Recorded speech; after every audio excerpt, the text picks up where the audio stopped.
Olá pessoal, a gente está aqui para mais uma aula de tecnologia da construção civil e para relembrar vocês, a gente está falando um pouquinho sobre a industrialização na construção civil, certo?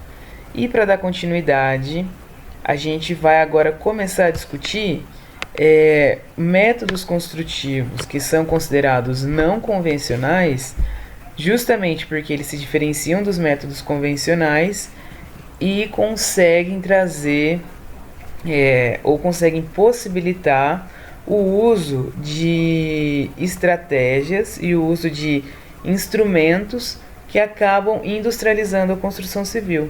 E diferentemente dos métodos convencionais, se a gente não utilizar conceitos de industrialização nesses métodos construtivos que não são convencionais, dificilmente a gente vai ter uma boa eficiência e provavelmente nem vai compensar utilizar os métodos construtivos não convencionais, certo? Bom, o primeiro método que a gente vai discutir, que é o tema da aula de hoje, é a alvenaria estrutural, certo? Então, o que é a alvenaria estrutural? A gente vai conversar um pouquinho dos conceitos básicos. Então, quando a gente tem uma estrutura convencional, a gente tem a transferência das cargas através dos nossos elementos estruturais que a gente tem, né? Quais são os elementos estruturais? Laje, viga, pilar e fundações. Ou seja, as solicitações acontecem lá na laje, né? Lá em cima, ó, e elas são transferidas às vigas, que transferem aos pilares, que transferem as cargas às fundações, certo? Então ela faz esse caminho, ok?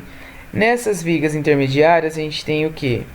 O peso das paredes, a gente tem o peso da laje dentro do cômodo, que é transferida para a viga, que transfere para esses pilares e que também transferem para as fundações, certo? Ou seja, as cargas são transferidas até a fundação através dos elementos como pilares ou vigas.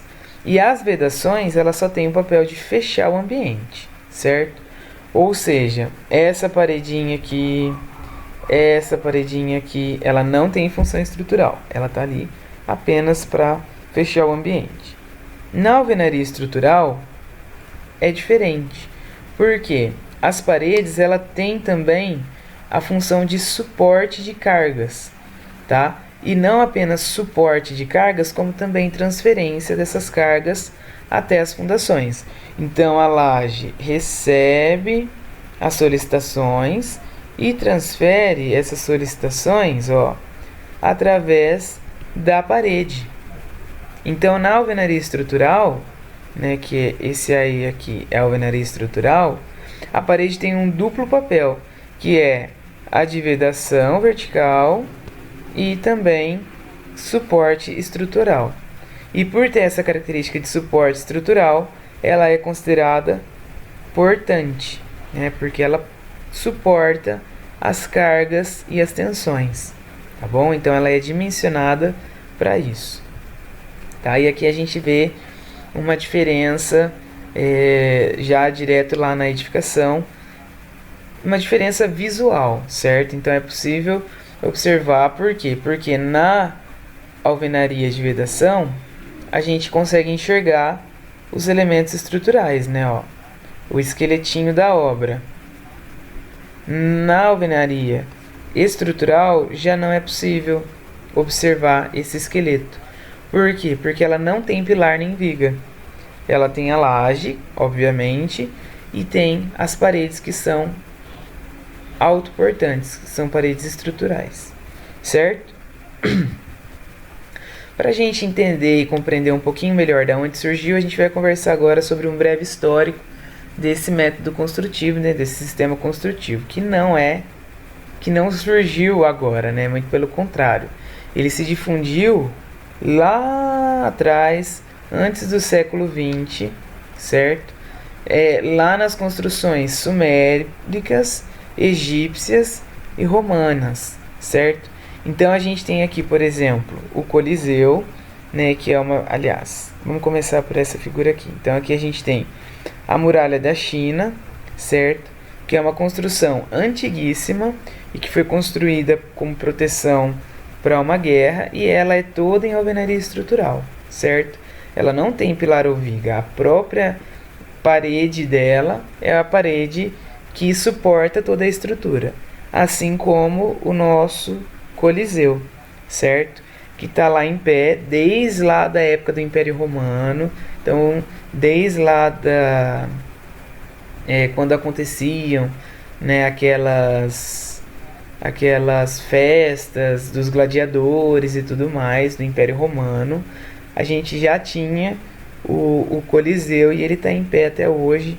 Já é uma construção aí milenar quase, e foi construída também em alvenaria estrutural.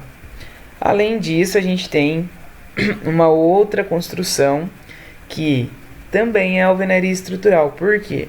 Porque ela também não é composta nem de pilar nem de viga, né? Os próprios blocos que elas eram construídas são os responsáveis pela transferência de carga até o solo, né? Onde a pirâmide está alocada, certo? E ela só permanece em pé por isso. Por quê? Os bloquinhos lá de cima da ponta transferem as cargas até o chão. Por meio de pilar ou viga? Não, através dos próprios blocos, certo? Ou seja, através da própria alvenaria. Então essa também é um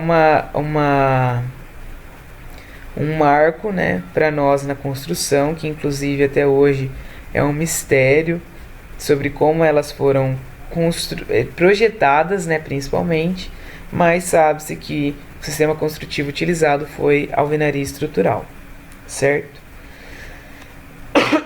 Aqui, pessoal, já são dois edifícios mais recentes, né? Então ali, ó, século XIX, 1891, que são edifícios em alvenaria estrutural.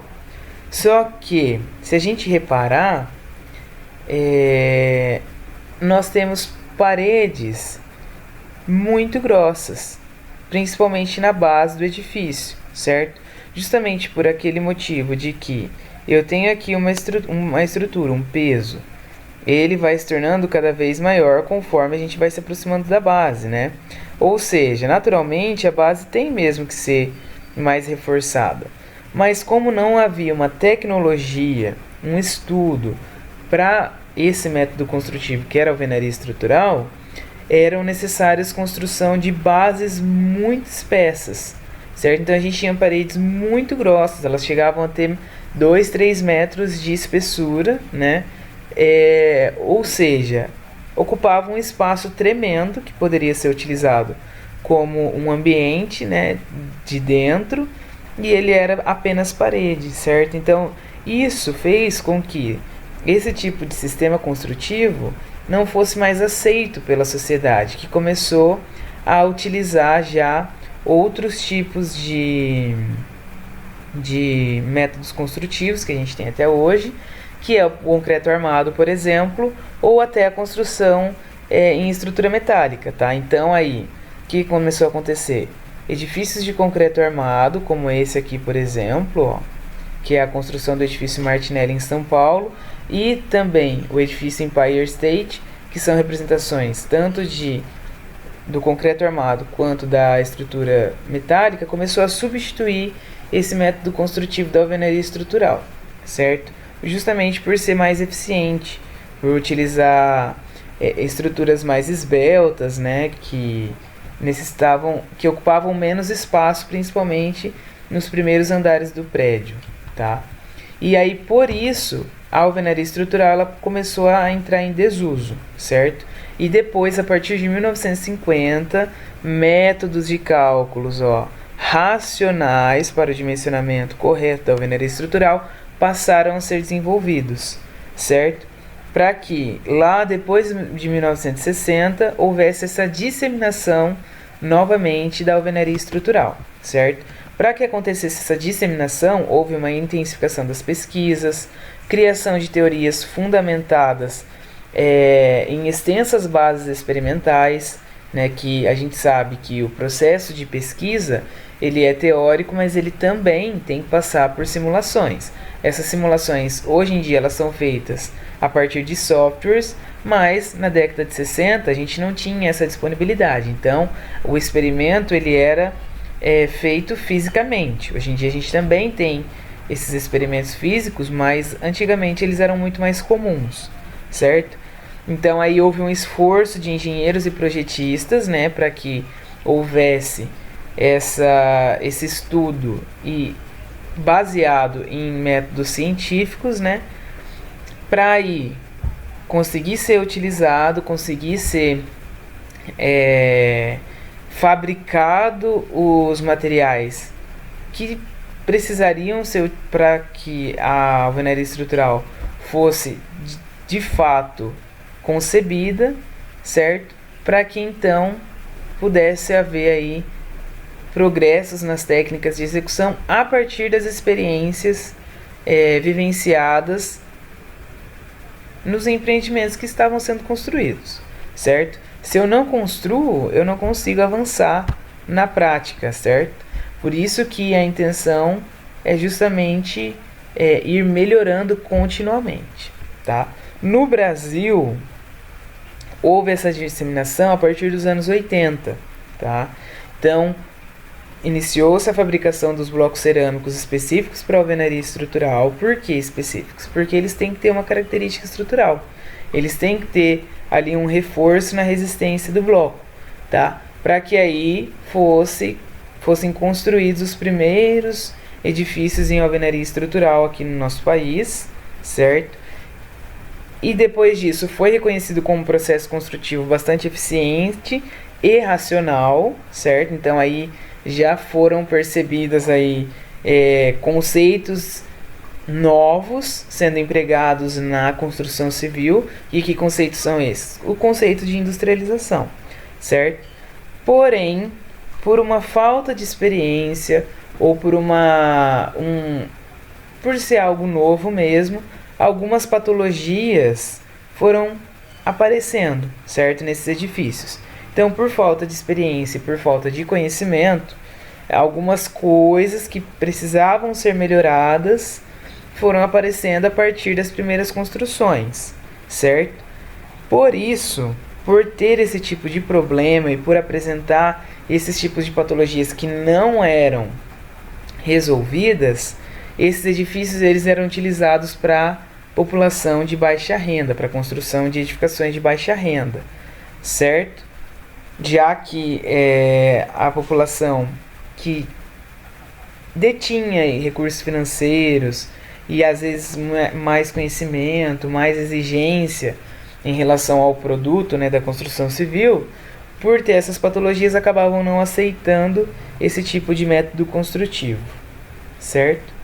Porém, agora, né, passado aí quase 30 anos, essas patologias elas já foram corrigidas, né? Então hoje a gente tem um método construtivo em alvenaria estrutural muito mais endossado, né? Muito mais profissionalizado, certo? Então a gente já tem uma mão de obra muito mais especializada, a gente já tem projetos muito mais bem elaborados, certo? Que permitem uma execução muito mais eficiente, tá?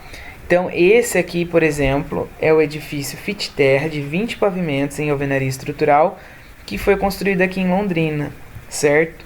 Eu digo aqui em Londrina porque faz parte da nossa região, tá?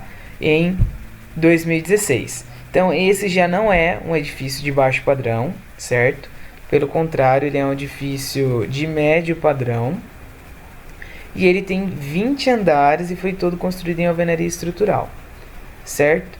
Então é um projeto aí desafiador, é um projeto de engenharia mesmo, porque além de utilizar um bom projeto, eu preciso de uma boa execução, porque esse tipo de sistema construtivo, ele exige aí algumas características que a gente acaba não encontrando, né,